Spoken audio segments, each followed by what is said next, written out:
हमारा टॉपिक होगा rate law and rate constant. हम इनऑर्गेनिक केमिस्ट्री का केमिकल काइनेटिक्स चैप्टर पढ़ रहे हैं। इससे पहले वाली वीडियो में मैंने आपको बताया रेट ऑफ रिएक्शन क्या है, औसत वेग क्या है और ताक्षणिक वेग क्या है। उसको हम थोड़ा सा रिमाइंड कर लेते हैं। अगर हमें किसी केमिकल रिएक्शन के लिए वेग लिखना हो तो हम दो बेस पर लिख सकते हैं या दो तरीक़ों से लिख सकते हैं, एक रिएक्टेंट के बेस पर और दूसरा प्रोडक्ट के बेस पर।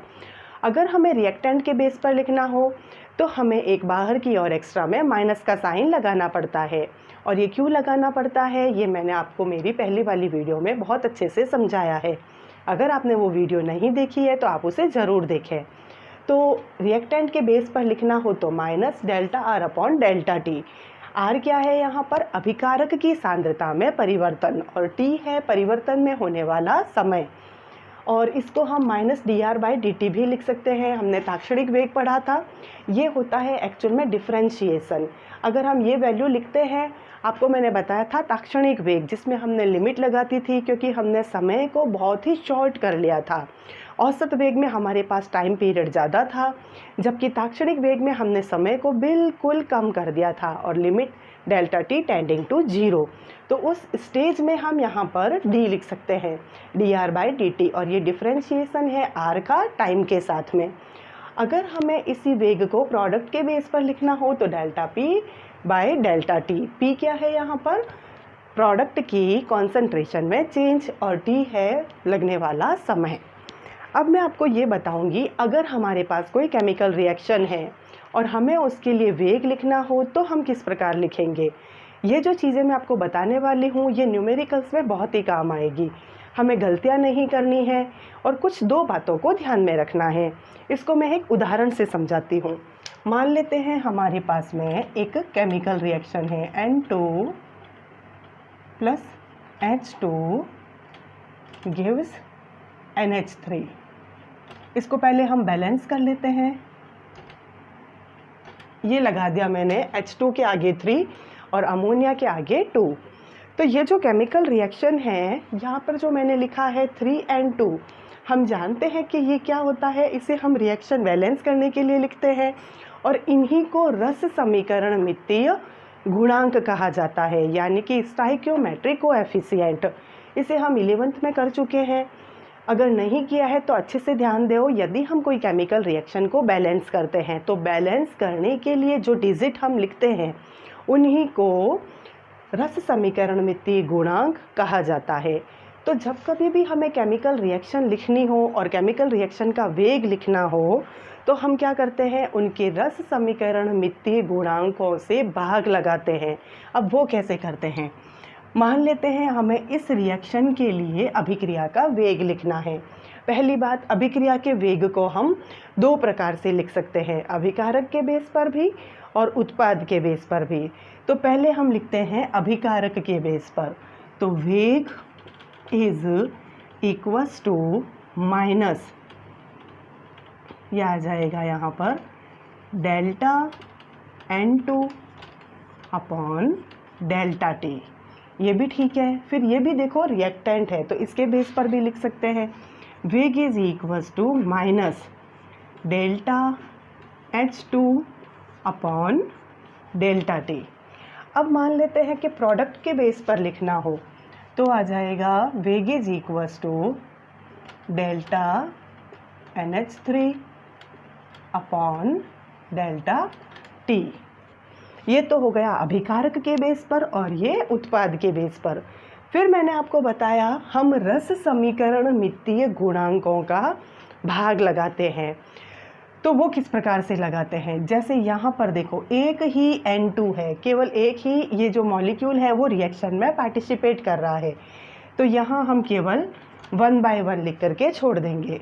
फिर है थ्राइज H2, यानी कि H2 के 3 मॉलिक्यूल रिएक्शन में पार्टिसिपेट कर रहे हैं, तो यहाँ आ जाएगा 1 by 3, यानी कि हम क्या करेंगे यहाँ पर रस समीकरणमितीय गुणांक यानी कि 3, तो 3 का हम यहाँ पर भाग लगा देंगे। फिर है NH3, NH3 कितना है यहाँ पर 2, तो यहाँ पर हम 1 by 2 लिख देंगे या 2 का भाग लगा देंगे, क्योंकि यहाँ पर क्या है, स्टाइक्योमेट्रिक कोएफिशिएंट। एक और एग्जांपल ले लेते हैं हम, जैसे ये है HI gives H2 plus I2। ये हमने रिएक्शन को बैलेंस कर लिया। अब इस अभिक्रिया के लिए हमें अभिक्रिया का वेग लिखना है। तो पहली बात, अभिक्रिया के वेग को दो प्रकार से लिखा जा सकता है, अभिकारक के बेस पर भी और उत्पाद के बेस पर भी। जब कभी भी हम अभिकारक के बेस पर लिखेंगे तो बाहर की ओर एक एक्स्ट्रा माइनस का साइन होगा।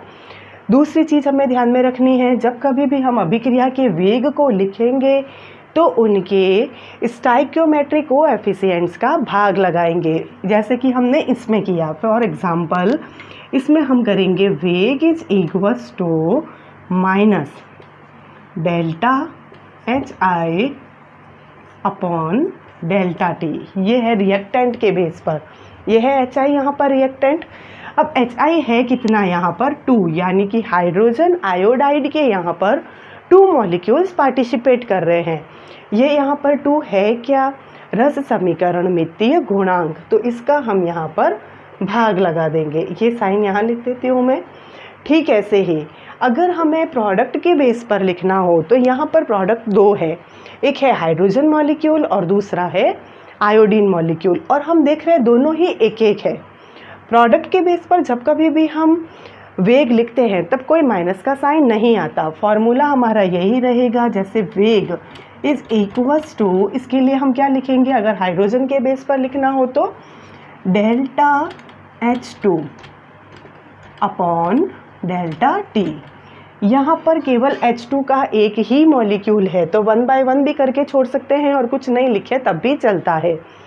ठीक ऐसे ही आयोडीन का भी केवल एक ही मॉलिक्यूल है तो इसका भी स्टाइक्योमेट्रिक कोएफिशिएंट यहाँ पर 1 ही है। कहने का मीनिंग ये है, यदि हमें किसी केमिकल रिएक्शन के लिए वेग लिखना हो, अभिक्रिया का वेग लिखना हो, दो बातें ध्यान में रखनी। अभिकारक के बेस पर लिखेंगे तो बाहर एक एक्स्ट्रा में माइनस का साइन आएगा। दूसरा, हम स्टाइक्योमेट्रिक कोएफिशिएंट्स का भाग लगाएंगे। स्टाइक्योमेट्रिक कोएफिशिएंट्स क्या होते हैं, हम कोई भी केमिकल रिएक्शन को जब बैलेंस करते हैं तो हम आगे डिजिट्स लगाते हैं। जैसे मैंने यहाँ 3 लगाया, यहाँ 2 लगाया, यहाँ पर 2 लगाया, तो ये है हमारे स्टाइक्योमेट्रिक कोएफिशिएंट्स, इनका हम भाग लगा देते हैं। तो इस प्रकार ये जो चीज़ें हैं ये हमारे न्यूमेरिकल्स में काफ़ी काम आती है, ताकि न्यूमेरिकल हमारे स्टार्टिंग में ही गलत नहीं हो। तो अब हम देख लेते हैं rate law and rate constant. मान लेते हैं कि एक केमिकल रिएक्शन है जो कंप्लीट हो रही है, A plus B gives C plus D। ये है small a, small b, small c and small d। Actual में कैपिटल A और कैपिटल B यहाँ पर रिएक्टेंट्स है, capital C and capital D यहाँ पर प्रोडक्ट है, जबकि small a, small b, small c and small d यहाँ पर स्टाइक्योमेट्रिक कोएफिशिएंट्स है, यानी कि रस समीकरण मितीय गुणांक। रस समीकरण मितीय गुणांक क्या होते हैं, जिन्हें केवल हम अभिक्रिया को संतुलित करने के लिए लिखते हैं। इससे जस्ट पहले मैंने बताया था N2 plus H2 gives NH3, तो हमने अभिक्रिया को संतुलित करने के लिए हाइड्रोजन के आगे 3 और अमोनिया के आगे 2 लगाया था। तो ये जो 3 और 2 है जो हमने रिएक्शन को बैलेंस करने के लिए लिखे हैं, ये होते हैं स्टाइक्योमेट्रिक कोएफिशिएंट। बट प्रायोगिक तौर पर ये देखा गया किसी भी अभिक्रिया का वेग अभिकारकों की सांद्रता के घातांकों के समानुपाती होता है। अब ये क्या चीज़ है, मान लेते हैं हमें इसी अभिक्रिया के लिए वेग लिखना हो, तो वेग या rate of reaction is directly proportional to अभिकारक। ये रहे अभिकारक, ए भी अभिकारक है, बी भी अभिकारक है। ये आ गया rate of reaction is directly proportional to A और बी, अभिकारक की सांद्रता के समानुपाती। साथ में ये भी देखा गया अभिकारक की सांद्रता के घातांकों के समानुपाती होता है। ये है स्मॉल x और स्मॉल y। अब ये क्या है, एक्चुअल में जब कभी भी हम केमिकल रिएक्शन करवाते हैं लेबोरेटरीज़ में या कहीं पर भी, तो हम एपरेटस में कुछ रिएक्टेंट्स को मिक्स कर देते हैं और हम केवल इतना नोटिस करते हैं कि रिएक्टेंट्स जैसे जैसे टाइम बढ़ रहा है रिएक्टेंट्स की वैल्यू घट रही है और प्रोडक्ट फॉर्मेशन हो रहा है, यानी कि रिएक्टेंट कन्वर्ट हो रहे हैं प्रोडक्ट में, और धीरे धीरे प्रोडक्ट बढ़ता है, रिएक्टेंट घटता है। बट हम ये चीज़ ऐसे नहीं देख सकते, थ्योरेटिकली हम नहीं समझ सकते कि परफेक्टली कितना रिएक्टेंट ऐसा था या कितने रिएक्टेंट के मॉलिक्यूल्स थे जो रियल में प्रोडक्ट में कन्वर्ट हो गए। अगर हम प्रैक्टिकली ये देखें, पूरा प्रैक्टिकली एनालिसिस करें, तो जो हमने ओरिजिनल रिएक्टेंट लिया उसमें से कुछ पोर्शन ही प्रोडक्ट में कन्वर्ट होता है, और वो जो कुछ पोर्शन है रिएक्टेंट का जो परफेक्टली प्रोडक्ट में कन्वर्ट हुआ है, उसे हम डिनोट करते हैं x और y से। तो रिएक्टेंट की वह वैल्यू, ये रही वैल्यू, मान लेते हैं एक ये रिएक्टेंट था, एक ये रिएक्टेंट था, ये दोनों किस में कन्वर्ट हो रहे थे, C और D में। तो प्रैक्टिकली एनालिसिस किया गया कि ये x और y कौन है, जो ओरिजिनल स्टेज में रिएक्टेंट्स की वो वैल्यू है जो परफेक्टली प्रोडक्ट में कन्वर्ट हो रही थी। तो ये x और y जो है, इनकी कंपैरिजन हम A, B और C और D के साथ नहीं कर सकते। ये small a b c d केवल क्या है, स्टाइकियोमेट्रिक कोएफिशिएंट, केवल रिएक्शन बैलेंस करने के लिए लिखा है। जबकि x और y क्या है, मैं फिर से रिपीट कर रही हूँ, इनको प्रैक्टिकली देखा गया किसी केमिकल रिएक्शन में, ये वो चीज़ें हैं, ये वो वैल्यू है किसी अभिकारक की, किसी रिएक्टेंट की जो प्रोडक्ट में परफेक्टली कन्वर्ट हुई थी। ठीक है, तो इसको हम ऐसे लिख सकते हैं, किसी अभिक्रिया का वेग अभिकारक की सांद्रता के घातांकों के समानुपाती होता है। और यही जो चीज़ है इसे क्या कहा जाता है, वेग नियम। ये कहलाता है रेट लॉ या वेग नियम। अब हम जानते हैं जब कभी भी मैथमेटिकली ये साइन हो, इसे हमें हटाना हो, तो इक्वल्स टू का साइन लगाने के लिए हम एक कांस्टेंट लगाएंगे। तो वेग is equals to K A raise to X B raise to Y. K क्या है, यहाँ पर कांस्टेंट है। ठीक है, अब x प्लस वाई इसको n से डिनोट किया जाता है। ये है क्या, प्रायोगिक तौर पर अभिकारक की वो मात्रा है जो रियल में परफेक्टली प्रोडक्ट में कन्वर्ट हुई थी या रिएक्शन में पार्टिसिपेट कर रही थी प्रैक्टिकली। बाकी का तो कुछ पार्ट केवल रिएक्टेंट का यूं की यूं पड़ा रह जाता है। इस n को क्या कहा जाता है, अभिक्रिया की कोटि, और यूं इसे बोलते हैं ऑर्डर ऑफ रिएक्शन। अब ये n इज इक्वल्स टू 0 हो सकता है, n इज इक्वल्स टू 1 हो सकता है, 2, 3 हो सकता है, और इवन ये इनफ्रैक्शन भी हो सकता है। कहने का मतलब ऑर्डर ऑफ रिएक्शन या अभिक्रिया की जो कोटि है वह भिन्नात्मक भी हो सकती है। अब मान लेते हैं ये जो इतनी बड़ी मैंने रिएक्शन लिखी जिसमें रिएक्टेंट्स थे वो प्रोडक्ट में कन्वर्ट हो रहे थे। इन शॉर्ट अगर मैं लिखना चाहूँ तो कैसे लिखूँगी, R gives P, यही मतलब हुआ, रिएक्टेंट्स है जो हमें प्रोडक्ट दे रहे हैं। मान लेते हैं कि ये जो शॉर्ट वाली रिएक्शन है ये यही रिएक्शन है, इसमें भी रिएक्टेंट्स थे, हमें प्रोडक्ट दे रहे थे। मैं शॉर्ट में लिख रही हूँ रिएक्टेंट्स गिव्स अस प्रोडक्ट। इसके लिए अगर हमें वेग लिखना हो तो हम क्या करेंगे, अभिक्रिया का वेग क्या कहता है, वेग नियम, अभिक्रिया का वेग प्रायोगिक तौर पर क्या देखा गया, अभिकारक की सांद्रता के समानुपाती होता है। तो वेग is directly proportional to r, फिर उसकी घातांक के भी समानुपाती होता है। तो घातांक हमने अभी यहाँ पर क्या लिखा था, x प्लस वाई, ये रहे x प्लस वाई। एक्चुअल में मैंने यहाँ पर रिएक्टेंट को केवल r के रूप में डिनोट कर दिया, ये रहे हमारे रिएक्टेंट, उसको मैंने केवल r से रिप्रेजेंट किया है। तो x प्लस वाई को हमने किससे डिनोट किया था, n से। तो यहाँ मैं लिख देती हूँ n। किसी अभिक्रिया का वेग अभिकारक की सांद्रता के समानुपाती, और ये रही उसकी घातांक के भी समानुपाती। घातांक को मैंने किससे डिनोट किया है, स्मॉल n से। स्मॉल n क्या है, x प्लस वाई। ठीक है, अब अगर इस अभिक्रिया के लिए हमें ये अभिक्रिया का वेग तो हमने लिख दिया, ये अगर साइन हटाना हो तो क्या आ जाएगा, यहाँ लिख देते हैं वेग इज इक्वल्स टू के r रेज टू n। अब मान लेते हैं k लिखना हो तो k इज इक्वल्स टू वेग upon r raise to n। ये इस प्रकार भी लिखा जा सकता है। अब n यहाँ पर क्या है वो हमें पता है, वेग हमें पता है, अभिक्रिया का वेग ये कांस्टेंट है। अब ये जो कांस्टेंट है कि इसका अगर हमें मात्रक लिखना हो तो क्या करें, यानी कि इसकी अगर हमें यूनिट लिखनी हो तो क्या करें।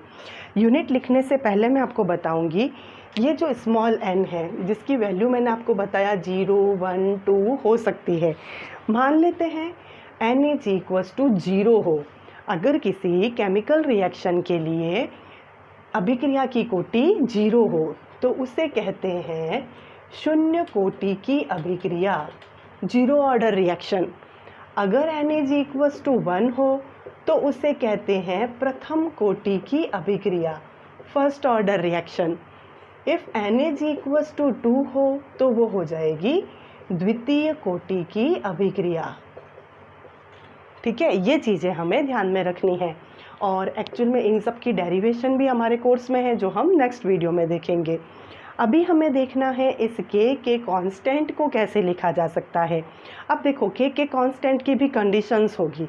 मैंने कहा n = 0 हो तो, n = 1 हो तो, n = 2 हो तो। ये कोई केमिकल रिएक्शन के लिए अभिक्रिया का वेग था। अब अगर किसी केमिकल रिएक्शन के लिए n की वैल्यू को हम 0 लिखें तो इसका यूनिट क्या होगा, n = 1 हो तो इसका यूनिट क्या होगा, n = 2 हो तो यूनिट क्या होगी। यानी कि इन तीनों कोटि की अभिक्रिया के लिए वेग नियंतांक जो है उसके मात्रक अलग अलग होंगे। अब वो कैसे होंगे वो देखते हैं। तो अब हम देख लेते हैं, अगर n = 0 हो, n = 1 हो या 2 हो तो किस प्रकार वेग नियंतांक यानी कि k जो है उसके मात्रक बदलते हैं। तो k = हमने फॉर्मूला क्या डिराइव किया है, वेग अपॉन r, r⁴n। तो यहाँ पर वेग हम पहले पढ़ चुके हैं, वेग = होता क्या है, delta r upon delta t अभिकारक के बेस पर बात करें तो, और डेल्टा r यहाँ पर क्या है, अभिकारक की सांद्रता। उत्पाद के बेस पर बात करें तो वेग = delta p upon delta t, delta p भी क्या है यहाँ पर, उत्पाद की सांद्रता। और ये किसके बराबर है, वेग के, ये भी किसके बराबर है, वेग के। तो वेग की जगह हम क्या लिख सकते हैं, सांद्रता अपॉन समय, इसको लिखा जा सकता है। तो यहाँ लिख लेते हैं हम k = इस वेग की जगह आ जाएगा ये सांद्रता अपॉन समय। फिर क्या है, ये r⁴n। अब r क्या है, अभिकारक की सांद्रता, यानी कि ऑल ओवर बात केवल कॉन्सेंट्रेशन की चल रही है।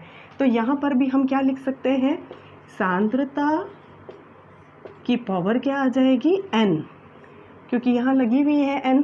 यहाँ हम इसको और कैसे लिख सकते हैं, इसको लिखा जा सकता है k = सांद्रता अपॉन समय इंटू 1/, ये आ जाएगा इधर सांद्रता की पावर n। ठीक है, n क्या है, अभिक्रिया की कोटि है। एक बार रिपीट कर देती हूँ सारा, k = वेग अपॉन r⁴n या r की पावर n। अब मैंने क्या किया, वेग हम पहले पढ़ चुके हैं, वेग = delta r upon delta t। r क्या है, अभिकारक की सांद्रता में परिवर्तन, अभिकारक की सांद्रता में परिवर्तन, परिवर्तन में लगा समय वेग के बराबर है। उत्पाद की सांद्रता में परिवर्तन, परिवर्तन में लगा समय वेग के बराबर है। तो हम वेग की जगह ये लिख सकते हैं, सांद्रता अपॉन सांद्रता में परिवर्तन में लगा समय। फिर है r⁴n, r भी क्या है, अभिकारक की सांद्रता। तो यहाँ लिख दिया सांद्रता और ये आ गया यहाँ पर n। इसको हमने ऐसे सॉल्व कर लिया। अब सांद्रता को हम अच्छे से जानते हैं, सांद्रता की यूनिट क्या होती है, मोल पर लीटर। तो यहाँ लगाते हैं k = मोल पर लीटर। फिर नीचे क्या है, ये समय, और समय की यूनिट क्या होती है, सेकंड। तो यहाँ लिख देते हैं हम सेकंड। फिर मल्टीप्लाई 1/, ये क्या है, कंसंट्रेशन ⁴n। अगर हम सबसे पहले n = 0 ले तो क्या होगा, ये लिख दिया यहाँ पर मोल पर लीटर ⁴0। अब किसी की भी पावर 0 हो तो वो 1 हो जाता है। तो अब इसका मात्रक क्या हो जाएगा, K इज इक्वल्स टू मोल पर लीटर, ये ऊपर आएगा और ये माइनस में बदल जाएगा और ये 1 हो चुका है। तो यहाँ पर हम क्या लिखेंगे, अगर n इज इक्वल्स टू 0 हो, और मैंने आपको क्या बताया, n इज इक्वल्स टू अगर 0 हो तो उस अभिक्रिया की कोटि शून्य कोटि की अभिक्रिया या वह अभिक्रिया शून्य कोटि की अभिक्रिया कहलाएगी। तो 0 ऑर्डर रिएक्शन के लिए या शून्य कोटि की अभिक्रिया के लिए वेग नियतांक K का मात्रक क्या होता है, मोल पर लीटर पर सेकेंड। ये तो हो गया 0 ऑर्डर के लिए। अब हम मान लेते हैं कि यहाँ पर अगर 1 होता तो हम यहाँ लिख देते 1।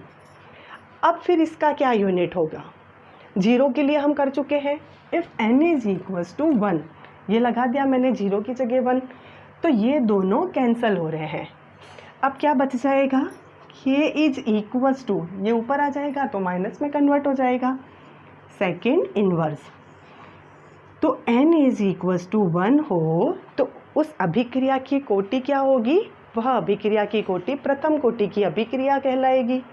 वह अभिक्रिया जो है वह प्रथम कोटि की अभिक्रिया कहलाएगी और उसके वेग नियतांक का मात्रक होगा सेकेंड इन्वर्स। ठीक है। अब अगर n इज इक्वल्स टू 2 हो तो ये लगा लेते हैं हम यहाँ पर n इज इक्वल्स टू 2। अब इसके मात्रक को लिखते हैं तो क्या आ जाएगा, k इज इक्वल्स टू, ये 1 मोल पर लीटर से 1 मोल पर लीटर जो है वह कैंसिल हो गया।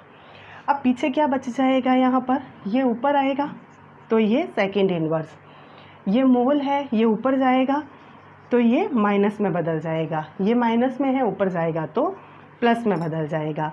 इसको हम ऐसे भी लिख सकते हैं, litre mole inverse second inverse. ठीक है। तो if n is equals to 2 हो तो उस अभिक्रिया के लिए वेग नियतांक K का जो मात्रक है वो ये होगा, क्या हो जाएगा, लीटर पर मोल पर सेकेंड। और ऐसी अभिक्रिया को हम क्या कहेंगे, द्वितीय कोटि की अभिक्रिया। If n is equals to 0 हो तो शून्य कोटि की अभिक्रिया, n इज इक्वल्स टू 1 हो तो प्रथम कोटि की अभिक्रिया, n इज इक्वल्स टू 2 हो तो द्वितीय कोटि की अभिक्रिया। इन सब के लिए ये है n इज इक्वल्स टू 0 तो वेग नियतांक का मात्रक, n इज इक्वल्स टू 1 हो तो वेग नियतांक का मात्रक, n इज इक्वल्स टू 2 हो तो मात्रक क्या होगा। इस प्रकार ये हो गया हमारा rate law and rate constant क्या है, ये है हमारा रेट कांस्टेंट। अभिक्रिया का वेग क्या होता है, किस प्रकार लिखा जाता है, हमें रस समीकरण मितीय गुणांकों से भाग लगाना पड़ता है, जो मैंने आपको इस वीडियो के स्टार्टिंग में बता दिया।